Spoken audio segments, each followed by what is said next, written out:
Wolverine's perfect life crumbles. Laura Kinney 7.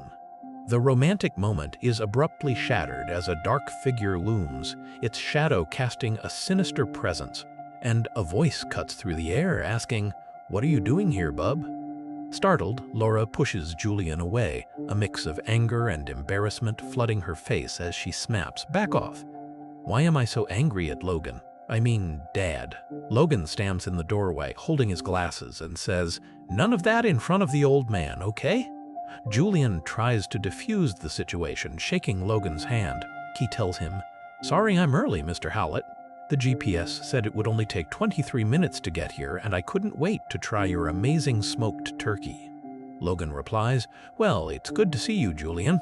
Gabby covers her eyes and asks, "Are they still kissing?" Laura whispers to Gabby, "The coast is clear, Gabby," and exhales in relief. Laura smiles slyly at Julian and suggests, "Come on, Dad's made a whole spread." Julian, visibly impressed by the feast, exclaims, "Wow, he really has outdone himself." Laura agrees, saying, "I know, right? He's the best."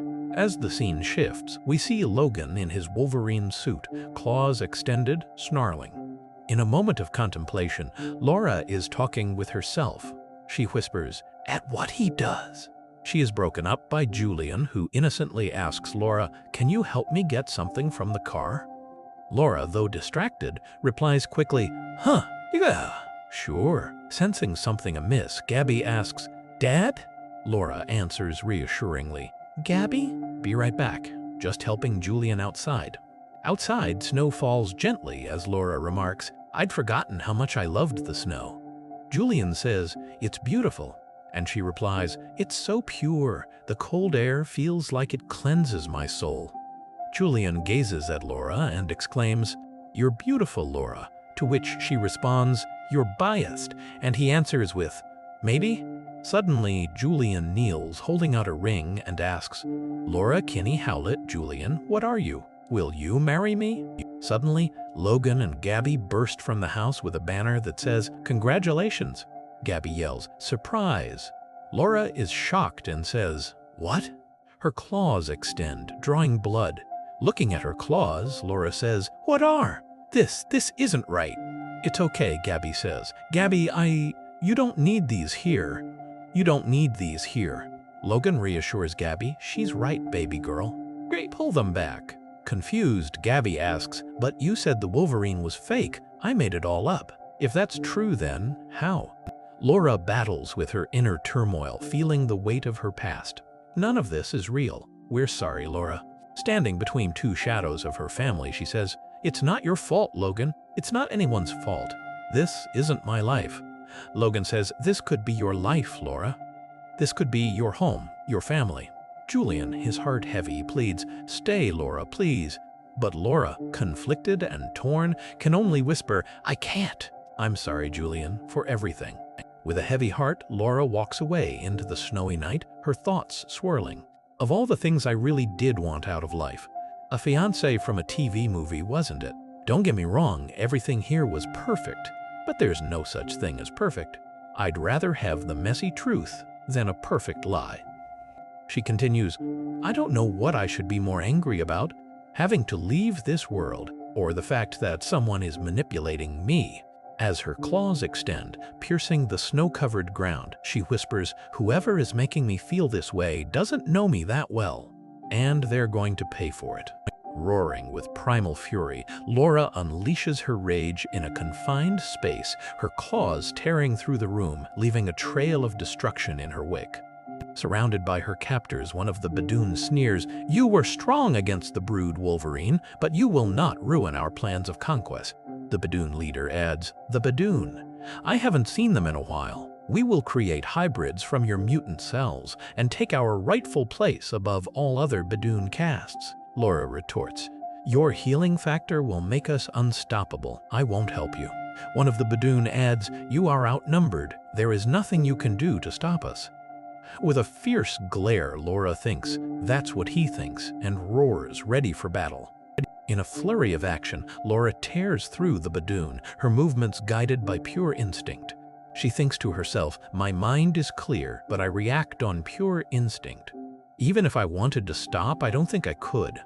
As the Badoon fall, covered in blood, Laura's senses are heightened and she is reminded of her past. It's like when Kimura would deploy the trigger scent. I'd see nothing but red. Laura finds herself in the midst of a prison break with other women, the prison in space. She thinks, out of the corner of my eye, I see beautiful dreamer. Mama, let's go. One of the women says, I can't. She's a Morlock who can manipulate people's thoughts and memories. It's okay, you're safe, just follow us. Beautiful Dreamer says, I'm safe.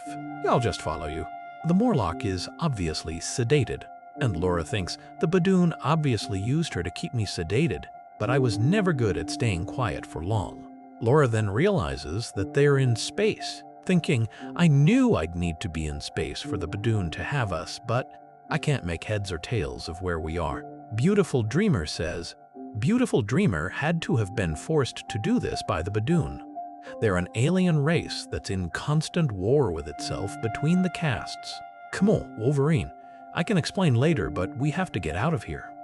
The Morlock warns, more of them are coming. Dreamer, get everyone someplace safe. I won't let them hurt these mutants. Laura, claws extended, says, I'll handle the Badoon. Laura attacks, ripping through the Badoon, thinking, they're easy enough to cut through, but there's no end to their ranks. Hopefully, Dreamer finds a way out of here. The group of escapees find refuge in what appears to be an armory. One of them says, we should be safe for now. This is some kind of armory. The Morlock expresses her unease, saying, even with all these weapons, there's still too many to fight. Beautiful Dreamer reassures her, we have the best weapon with us. The Wolverine won't let us down. The Morlock then says, now I feel safe.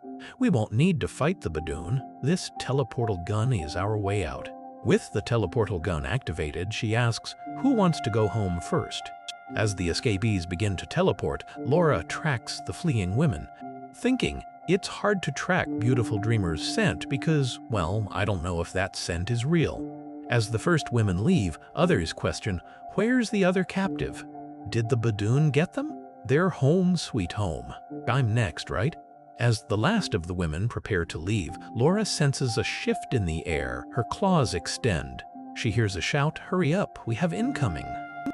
With a burst of energy, the last teleporter disappears, saying, that's your problem now. As the teleportal gun drops to the floor, the Morlock turns to Laura, concerned, this won't be too hard, right?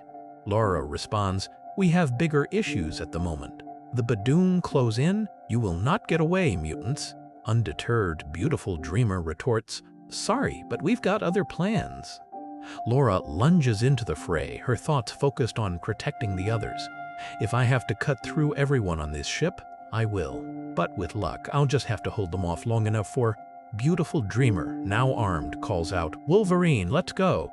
This portal won't stay open for long. As the portal closes behind her, the Morlock exclaims, she did it!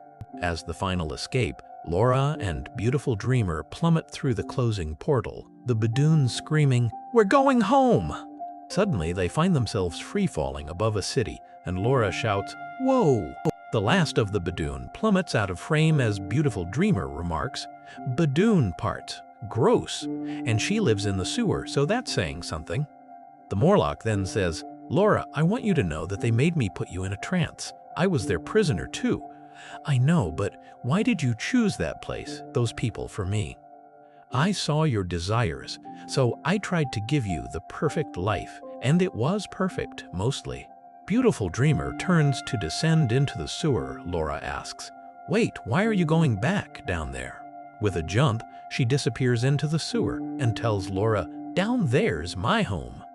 Laura sits down beside the sewer entrance and tells her, but there's a place for you up here. She replies, I know you mean well, but I don't trust surface dwellers. Your kind has always used me to forget your past or improve your present, and every time I give someone a perfect life, it makes my own reality seem worse. Goodbye, Wolverine. I hope you can find happiness here in the real world.